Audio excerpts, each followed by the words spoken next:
Troy Polamalu was never supposed to make the NFL, let alone go to college. Combine that with the fact that he only grew to be a 5'10" safety, and you get a true underdog story. But even though Polamalu beat the odds by just making it to the league, how good was he actually? Before he was even born, Polamalu's family was on the edge of falling apart. As the fifth kid born into the family, his dad left before he was old enough to even remember. With his dad no longer in the picture, Polamalu's mom faced a nearly impossible challenge of raising 5 kids by herself. Despite doing the best she could, Troy spent the first 9 years of his life as a self-described city rat in California. As the family survived on welfare, Polamalu's older siblings were an awful influence for young Troy to look up to. Polamalu has said, "My sisters had babies in high school. My brother was in and out of jail. I have this picture in my head where, as a kid, I'm just wondering what's going on. I'm in first grade, my brother's in the back seat of a police car, waving for me to open the door. What am I supposed to do?" Troy found himself slowly becoming his siblings, as he was stealing lunch from the grocery store every day and breaking into buildings. Headed down a dark path, his mom sent him to Oregon to visit her brother and his wife, and what was supposed to be an ordinary trip would forever change Polamalu's life. He quickly fell in love with his uncle's family's quiet way of life, and knowing what was waiting for him back in Cali, Polamalu begged his mom to let him stay in Oregon. After she gave in to her son's wishes, Troy found more than just a stable new home. He also unofficially got a new last name, as he started going by his mother's maiden name, Polamalu. As a Polamalu, he learned discipline and was introduced to organized sports for the very first time. Prior to the move, Polamalu had only ever seen sports on TV, but it didn't take long for everyone to see that he was a natural at any sport he picked up. In high school, Polamalu was a 3-sport varsity athlete, excelling in baseball, basketball, and football. He was so talented on the gridiron that he played both offense and defense. As a junior, Polamalu rushed for 1,040 yards with 22 touchdowns and had 310 receiving yards, while also adding in 65 tackles and 8 interceptions. He was so all-around dominant that year that he was named first-team All-State. And Polamalu looked to follow up this impressive season with another one that would firmly establish himself as a top college prospect. But he faced a series of injuries that derailed his senior year just as it got started. Troy played in only 4 games due to a bruised kidney, sprained shoulder, and torn back muscles. Even with the shortened season, though, he still managed to rush for 671 yards and 9 touchdowns, while also snagging 3 interceptions. Despite terrorizing his opponents, Polamalu slipped through the cracks of the national recruiting scene. As a 3-star recruit, he wasn't receiving any attention from top college programs. Once again, it was an uncle who swooped in and seemingly saved Polamalu. His uncle Kennedy was an assistant coach at the University of Southern California, and he convinced USC's head coach to give his nephew a chance by offering Troy a scholarship. Polamalu immediately jumped at the opportunity to stay on the West Coast and play for such a big-name school. He also believed it was fate. With USC's mascot being the Trojan and Troy being the ancient capital of the Trojans, Polamalu said, "I believe God named me Troy for a reason. I was born to come here." While Polamalu was confident he belonged there, as a freshman, he was a backup safety and linebacker. Polamalu made the most of his opportunities. In 8 games, he recorded 12 tackles, 2 sacks, and 2 forced fumbles. After developing a reputation as a playmaker on the defensive side of the ball, Polamalu's sophomore season was his first real chance to show the nation he belonged.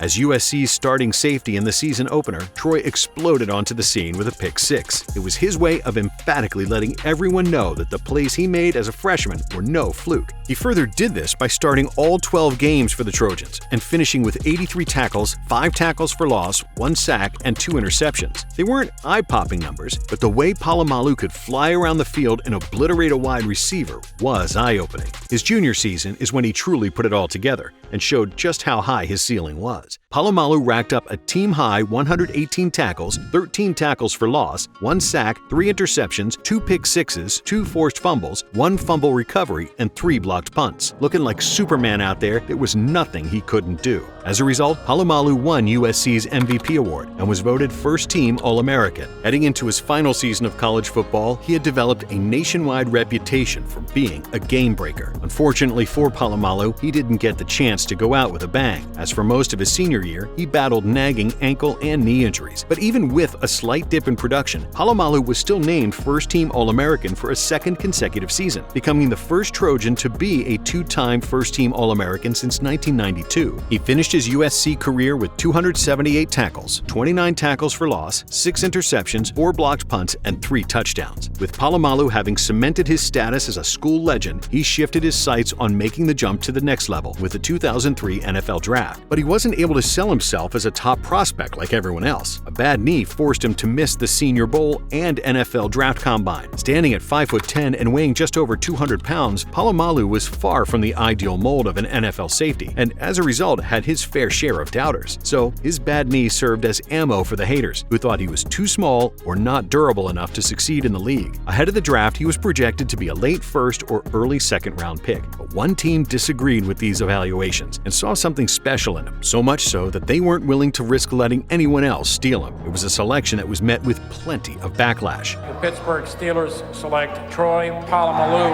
safety from Southern California. Nobody doubted Polamalu's talent, but not everyone was sold on his ability to stay healthy or make plays with bigger and better athletes. He was viewed as a great college football player who may be too aggressive and undersized for the next level. Polamalu hoped his rookie season would be a chance to prove these people wrong, but he never really got the chance. He didn't start a single game and was the Steelers' backup safety while primarily playing on special teams. But after that year, Pittsburgh fired their defensive coordinator, so Troy had a fresh opportunity to impress a new coach and convince him he deserved to be more than just a special teams player. And that's exactly what he did, as ahead of the 2004 season, Polamalu was named the team's starting strong safety. Under new defensive coordinator Dick LeBeau, that season served as Polamalu's NFL coming out party. He shined in the new system, starting all 16 games and racking up 97 tackles, 4 tackles for loss, 1 sack, 5 interceptions, and 1 touchdown.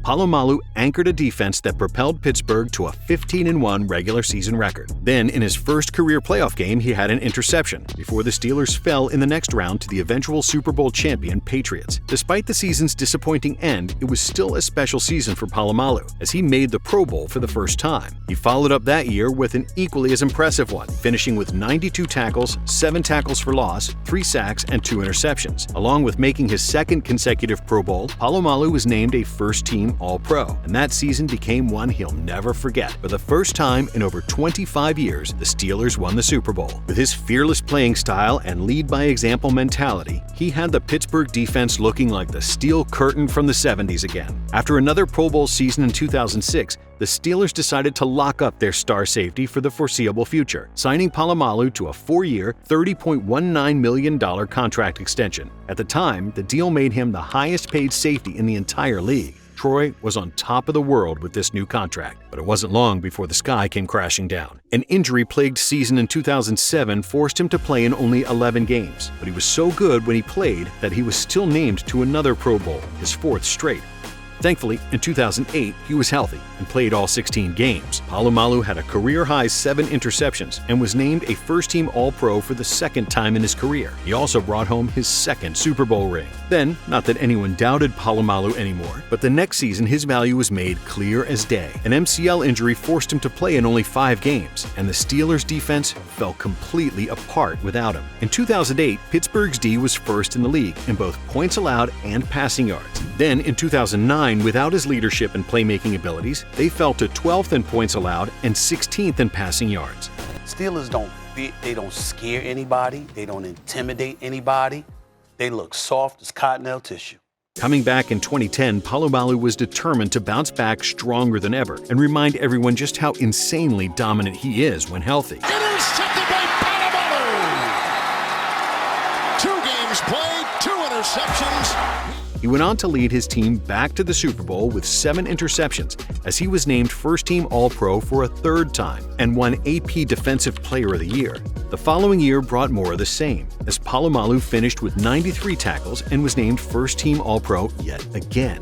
It seemed like nothing could stop Troy, until the 2012 season showed otherwise. While there were conflicting reports about whether he suffered a severe calf strain or tear, Polamalu only played in 7 games due to the injury. People thought Troy's body was falling apart with age and that he wouldn't be able to consistently produce at a high level anymore. Then the discussions began about the Steelers starting to find his replacement. So, what did Polamalu do in 2013? He went out and played all 16 games, as he was named to his 8th Pro Bowl. But the following season didn't come with the same happy ending. He battled through a knee sprain and was only able to play 12 games. It was a reminder that he was indeed human and was losing the battle against Father Time. Years of treating opponents like crash dummies and throwing caution to the wind with his body had finally caught up with him. During that offseason, Polamalu realized this and decided it was time to hang up his cleats for good. In April of 2015, he retired from the game of football. Over the course of his storied 12-year career, he totaled 770 tackles, 56 tackles for loss, 32 interceptions, 14 forced fumbles, 7 fumble recoveries, and 3 touchdowns. With 2 Super Bowl rings,